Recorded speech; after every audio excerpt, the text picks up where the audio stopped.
The intention here is that working on your ideal self is a lifelong process to become who you were meant to be. Lifelong processes don't have a time limit. All that matters is that you keep at it.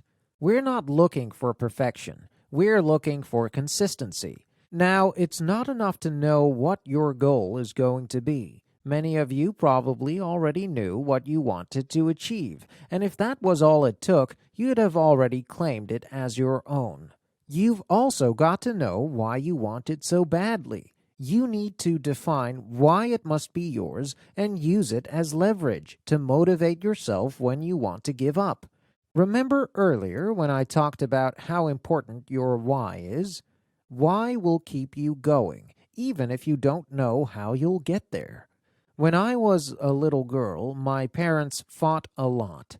These were extreme fights, punching holes in the walls kind of fights, and I would hide in my room to get away from them.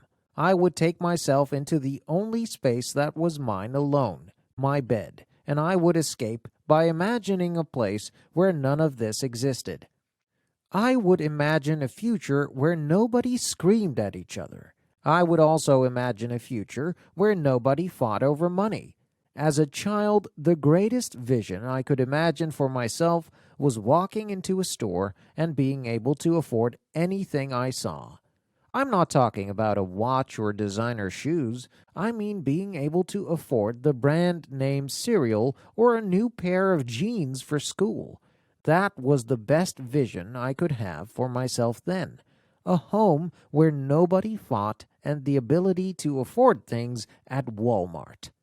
So that was my goal, and the underlying reason for it was something I remember thinking at a really early age. When I'm in charge, I can live whatever life I want. When you visualize your future, you have to know where it is you're trying to get to, and you have to give yourself some motivation to keep you on course. Said another way, you have to know your why. Why does it matter to you? It's not enough just to want to be thinner. It is enough to want to lose weight so that you can be able to keep up with your kids or have energy for your life. That's leverage. It's not enough to say, I want to be rich because I think that would be awesome. It's enough to know what it's like to go without as a kid and to promise yourself that you're never going to live this kind of life again once you have the ability to control it. That's leverage. You have to know where you're going, and you have to know your why. For those of you who start and stop, start and stop, start and stop, if you've gone off your resolution 50 times before, it's because your why wasn't strong enough. I used to smoke. I hate to even admit that to you because it's absolutely terrible.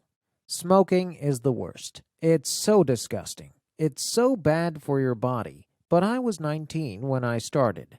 I thought that cool kids smoked and I wanted to be cool. Then, one night at the company holiday party, I was chatting with this really rad girl who worked in the PR department. She was so hip. She was hipster before hipsters existed. And that night at the holiday party, she pulled out a pack of American Spirits. If you aren't familiar with American Spirits, they are basically straight tobacco, way stronger than anything I had ever smoked before. Only I didn't know that at the time.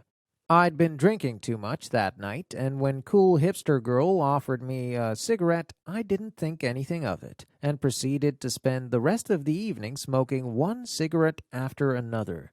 I went home from that party and threw up again and again. Everything smelled like that cigarette. I barfed until nothing was left inside my body. I woke up the next morning in my bed, wearing nothing but red isotoner socks. Best I can guess, I had gotten myself undressed down to the way I came into this world, and then put on those socks for, I don't know, comfort? Then I puked for 3 hours before passing out. The point is, to this day, I cannot smell cigarette smoke without wanting to vomit. I never touched another cigarette again.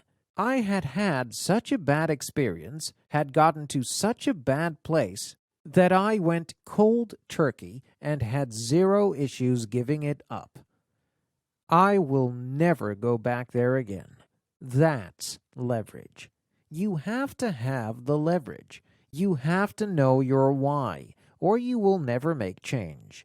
You have to know what to focus on, or you will never make progress.